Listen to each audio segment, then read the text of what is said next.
Halo, assalamualaikum warahmatullahi wabarakatuh. Nggak seperti biasanya ya, kali ini saya bakal bahas kondisi salah satu casing andalan saya selama ini buat tes VGA dan sebagainya. Yap, Montex Air 100 AirGB White.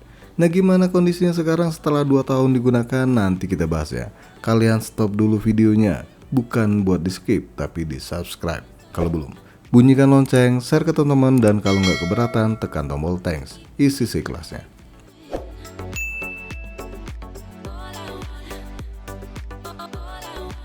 Casing satu ini saya beli pribadi buat gantiin PC lama saya. Ya nggak cuma casing doang sih, melainkan semuanya tanpa terkecuali. Alasan kenapa pilih casing Montex ini apa sih ya? Saya lupa sih. Cuma kalau nggak salah saya tertarik karena cakep, enak dipandang, udah dapet bonus 4 kipas RGB dan udah pakai engsel. Jadi gampang buat buka tutup kalau mau ganti VGA, RAM dan sebagainya. Dulu waktu beli casing ini harganya lebih dari 1 juta. Ini udah termasuk ongkos kirim ke alamat saya ya, di Sumatera Selatan. Mahal. Sekarang harga barunya hanya Rp785.000. Walah, selisih baru dulu dengan sekarang ini udah lumayan banyak ya bedanya. Tapi wajar juga sih, lawang banyak pesaing yang punya harga lebih murah dengan fitur melimpah, masa ia masih sombong? Macem 750 Ti. Bahasa apaan ini? Kok malah ke VGA?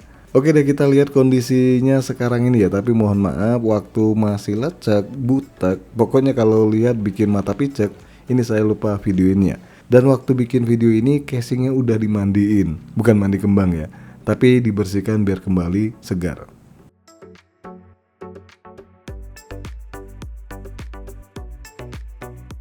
Dan bisa dilihat ya kondisinya setelah 2 tahun penggunaan. Nih casing masih memancarkan cahaya keindahan. Warna putihnya belum memudar nih, belum menguning. Ya ini karena sering dibersihin. Kalau enggak ya kunang-kuning nantinya. Bahkan mesh di bagian depan pun masih sangat oke ya. Tapi untuk fannya sendiri ini udah kelihatan burik. Saya udah coba bersihin tapi hasilnya ya bisa dilihat di video. Tetap butek, nggak putih lagi waktu pertama kali beli ya. Nah, casing ini sendiri menggunakan panel kaca yang nggak terlalu tebal dan alhamdulillahnya nggak pecah sampai sekarang dipakai. Dan untuk engselnya sendiri masih enak buat buka tutupnya. Sayangnya sih di bagian handle penutupnya ini catnya udah terkelupas nih dan juga udah menguning.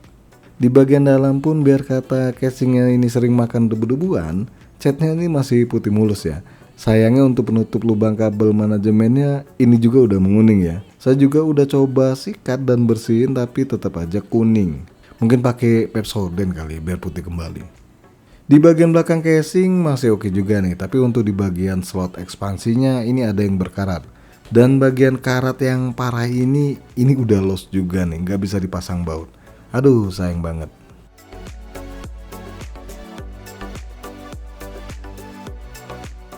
Lanjut di bagian belakangnya, dan ini kelihatan banget di covernya udah menguning ya. Karena bagian ini jarang kesentuh sih, jadi lupa dibersihin. Untuk penutupnya sendiri catnya masih oke. Nah, di bagian perapi kabel bawaan casing ini juga udah kuning juga nih, nggak putih lagi. Untuk yang lainnya masih oke banget. Cuma di bagian dasar casingnya ini kurang mulus ya. Lanjut di bagian tombol power sama restartnya ini masih berfungsi dengan baik, tapi sayangnya kotor ya. Udah dibersihin juga ya tetap begini. Terus di bagian pinggiran port USB-nya juga udah kotor nih. Maklum lah. Di bagian ini rada susah sih buat bersihinnya. Dan sekarang coba kita hidupkan casing ini tanpa part PC di dalamnya. Cuma pengen lihat kondisi fan-nya. Nah, fan bawaan casing ini masih berfungsi semua ya, bahkan LED RGB-nya masih cakep, nggak berkurang cahayanya. Tapi ada salah satu fan yang lumayan berisik ya, karena kemungkinan udah kena di bagian kumparannya. Yang lainnya masih oke sih.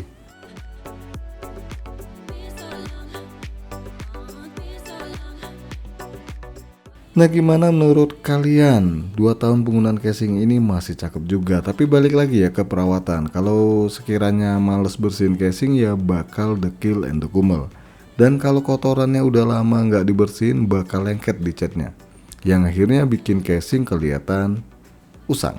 Masalah kapan baiknya dibersihkan, kalau saya pribadi sih kalau bisa 3 bulan sekali. Atau intinya kalau udah kotor ya mulai bersihkan PC-nya.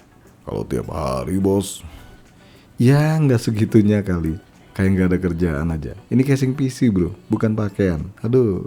Oh ya, salah satu kekurangan casing ini yang saya rasakan adalah jarak antara motherboard ke bagian atas casing itu terlalu deket ya.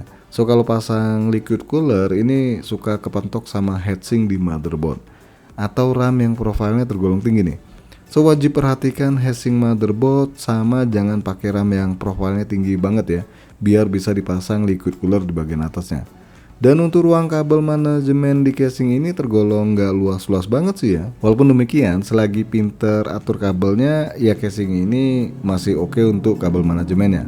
Oke guys, sampai di sini aja dulu share pengalaman pribadi tentang casing dari Montex R100 ARGB ini. Jangan lupa support terus channel ini dengan cara subscribe, like, dan share. Makasih udah mampir di Angka Channel.